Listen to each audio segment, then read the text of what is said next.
I've decided to go carnivore. Ooh, scared and excited at the same time. The reason is that for the past 40 years, since I was about 10, I've been on some kind of a diet or regime or whatever, or getting weight and hating myself. And I lived in this cycle ever since. So I've tried many things, and most recent one being low carb diet. I adopted it as a lifestyle, not just a quick fix sort of a thing. And I've definitely felt the benefits in the sense that I stopped experiencing like ups and downs from the glucose, like no sugar levels. I stopped crashing, and I can actually feel the hunger in the stomach instead of like a pounding headache begging me, please, please give me more sugar. So I've been doing that, but I wasn't losing weight, possibly because I was really very sedentary. Like, in a sense, I would do anything to avoid getting out of the chair. So I suppose it's definitely a culprit.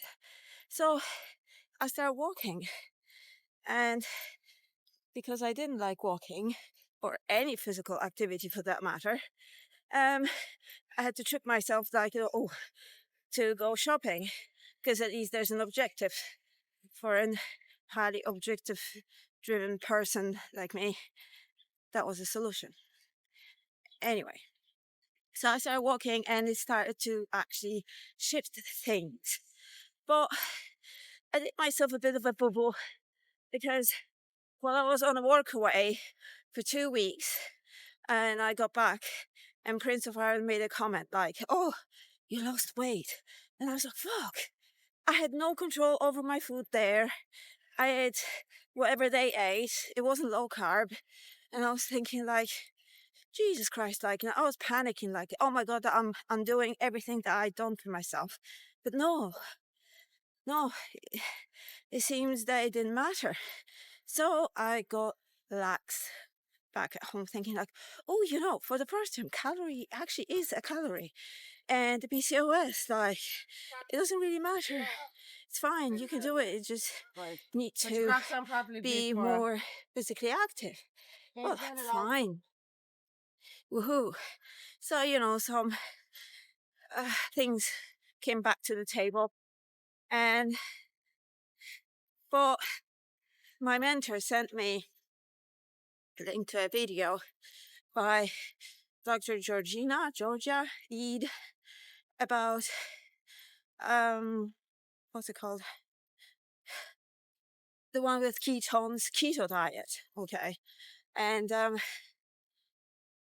it was eye-opening in a sense that was the best ever explanation of that keto diet that I've ever come across. She is a mental health nutritionist, which means she specializes in how diet and food can help with mental illnesses and improve those. And she said like even that the keto is even more powerful than antipsychotic in some cases. So that was powerful. And the thing is like, the way she explained the mechanics in such an accessible way and logical way that made sense, it was just mind-blowing. So it opened my eyes, because I did try keto, but the thing is, the keto, I never knew if I actually was doing it right,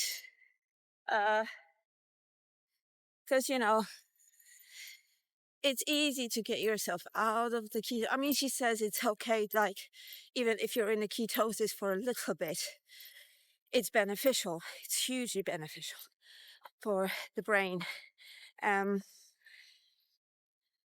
overall, like, the insulin being out of control and cortisol and all that. So, yeah, but I never knew if I was doing it right. So I figured like, okay, because she mentioned also carnivore. Yes, carnivore was banging about my head for a bit. Like in a sense, I was aware of it. Never really looked into it much. But another link that I got was to videos by Dr. Elizabeth Gray. And I don't know actually what her specialization is. I don't think she's a nutritionist. She might be somewhere near endocrinology. But anyway, she uses carnivore diet to help people with exactly, you know, insulin issues, metabolic issues, menopause symptoms, and something else. Can't remember right now. But anyway, it was amazing the way she, you know, explained how perimenopause is not actually a symptom of menopause, that this is just hormonal dysregulation. She explained, like, you know, the hormonal cascade, you know, going from cholesterol through progesterone, testosterone, and estrogen and whatnot. And, you know, it makes sense.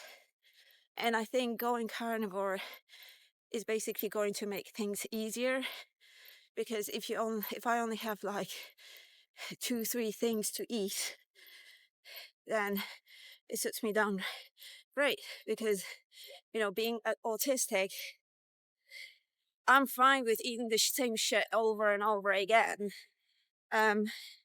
So that's fine. And especially, you know, I want to kind of try it because it'll be easy. I have mental capacity and ability to actually stick with it, to see if it does anything. And you know, I'm a metabolic case since pretty much age of, since I suppose forever, because my mother was throwing things that were carbohydrates into me, and I loved them. Like, you know, anything sweet, like, or pasta, cakes, Nutella. Oh my God, I could eat a jar in one sitting of Nutella. Do you get that?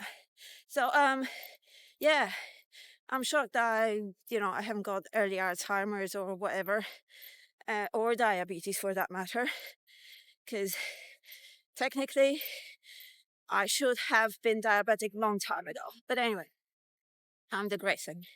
So yeah, it should be easy to follow. Actually even cheaper to buy to buy, because of all the things that I'm buying right now. So it's going to cut my cost half, which is great. But yeah, I'm a little bit anxious because, you know, I suppose it will be bland. But on the other hand, I'm very, very excited for the results.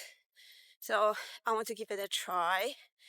Because like I said, a metabolic case of PCOS, always borderline hypothyroid, but not actually there for them to do anything.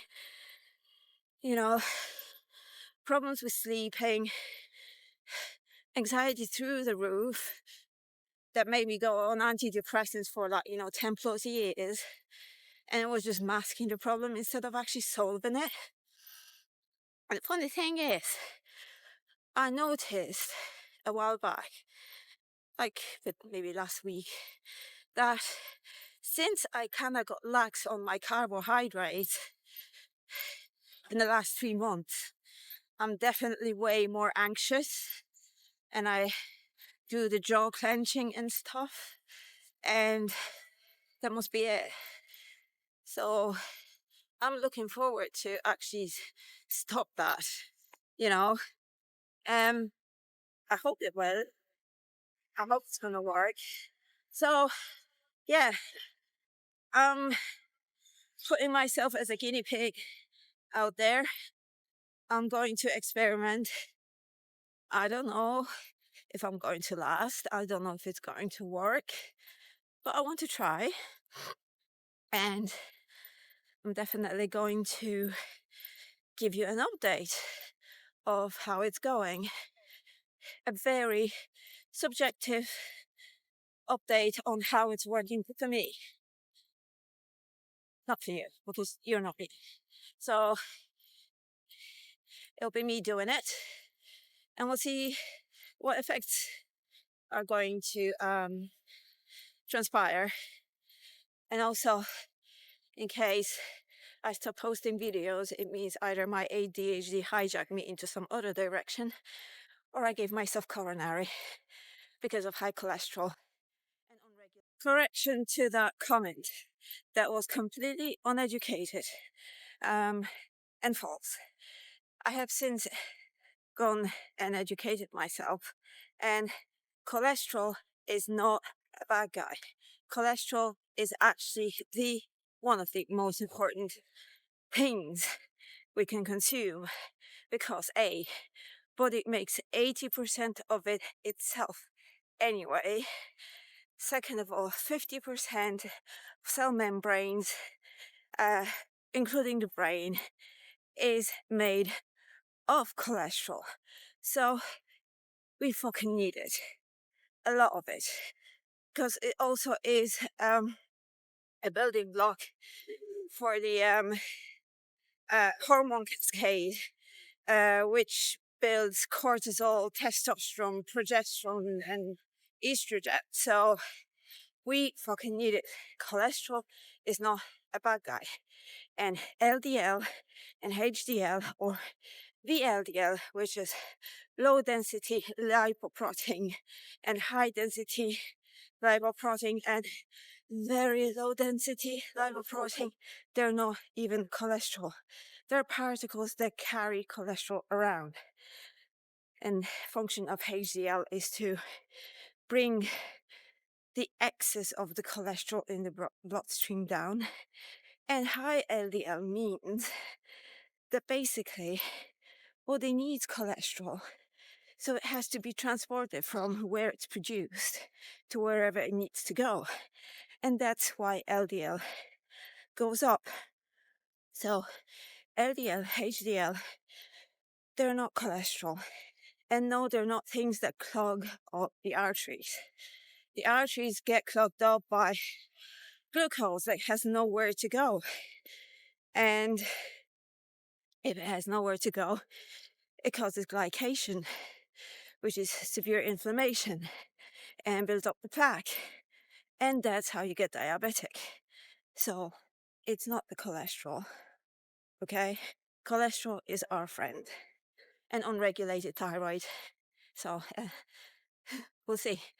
Either I'm going to survive and live long and happily, or nothing's going to change, or I'm going to be dead.